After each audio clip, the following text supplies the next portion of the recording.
Assalamualaikum. My name is Giovanni and I'm from Indonesia. Malolele. My name is Anna and I'm from California. Oi, my name is Algernon and I'm from Curacao. So today, my name is Samet. I'm from Cambodia. And this is...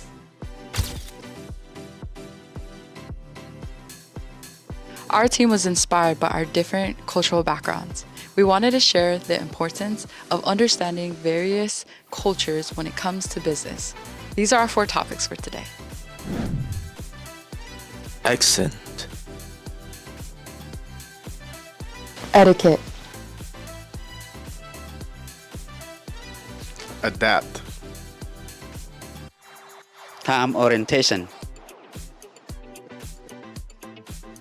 Accents is really important in cross-cultural business communications. Without understanding accents, it may cause a lot of confusion or maybe misunderstanding in your business with your business partner. So here's an example of someone trying so hard to understand other people's accent. Speaker, I know from speaking to a number of parliamentary colleagues that there are still certain aspects of the estate, including the Northern Estate, that are not great for people with disabilities. Can I ask the Honourable Gentleman what work is being done to make sure that this place is more accessible, particularly for some of our colleagues who have a disability? Here.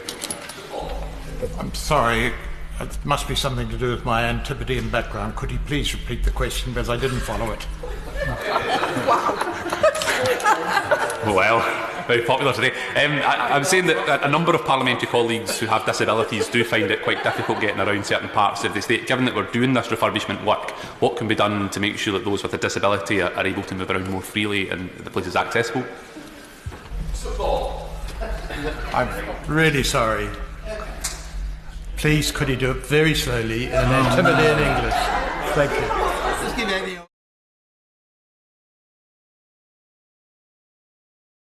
I'm saying that a number of parliamentary colleagues who have disabilities do find it quite difficult getting around certain parts of the state. Given that we're doing this refurbishment work, what can be done to make sure that those with a disability are able to move around more freely and the place is accessible? I'm really sorry. Please, could you do it very slowly in Antipodean English? Thank you. Just give any old answer. I'll take the answer. To resolve accent issues in cross-cultural business communication, companies can implement accent training programs to enhance understanding and adaptability. Cultural sensitivity training can promote an inclusive environment that respects diverse accents. Encouraging clear communication practices and using technology aids like transcription services can also help. Another polite way to respect other cultures or respect other accents is to ask them if they can write it down so that we can clearly understand about what they are trying to talk about. This way, we can try to ask politely without trying to offend them, even if we have different cultural background.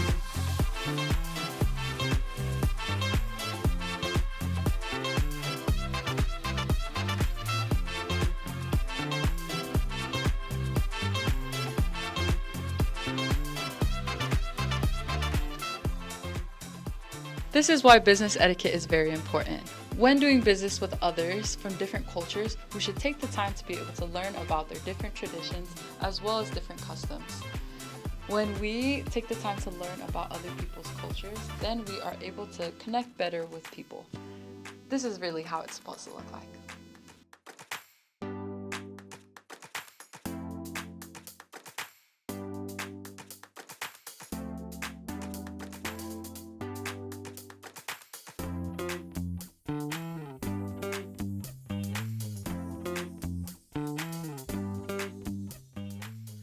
When doing cross-cultural business, it's always important to adapt. This is helpful as this will help you to target your audience in the best way possible. Even though you may not know much about the culture, there's always some key things that will help you to best adapt.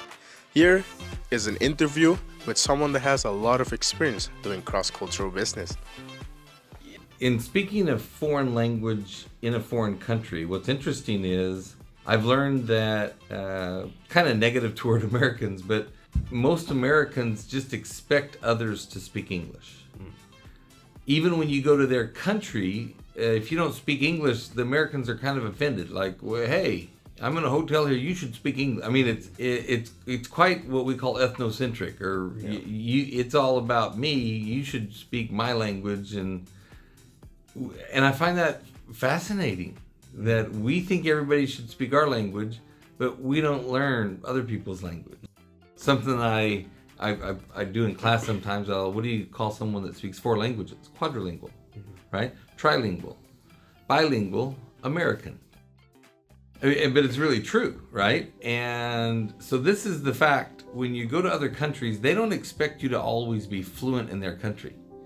But if you go to Indonesia, if you go to Vietnam, if you go to China or Korea, and you'll say "annyeonghaseyo," "ni hao," something that they understand in their language as a foreigner, they're like, "Oh my gosh, you love my country, you love my grandma, you love me." They connect their language to themselves, where we in America, we don't. And so how important it is to speak that language? It's not vital to do business. Most of them will understand that you have to conduct business in English. They're okay with that because they do the same thing with other people. For example, when Chinese deal with Vietnamese, a lot of that business is done in English, actually. And so not all the time, but sometimes. And so I would tell people, don't worry about speaking the language fluently, but learn a few phrases and use those phrases appropriately, and they'll be indebted to you almost. They love that you know a little bit about their language.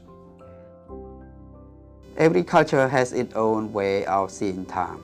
Knowing and respecting these differences is key. In the West, being on time shows efficiency.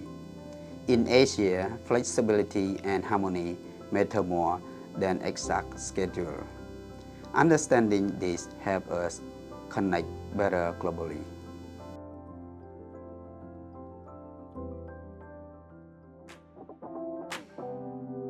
Right on time. Oh, I'm getting late. Morning.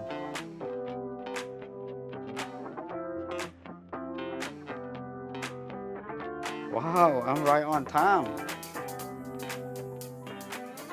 So now that you have learned about accents, Etiquette, Adapt. Time orientation. You are prepared to do business anywhere in the world.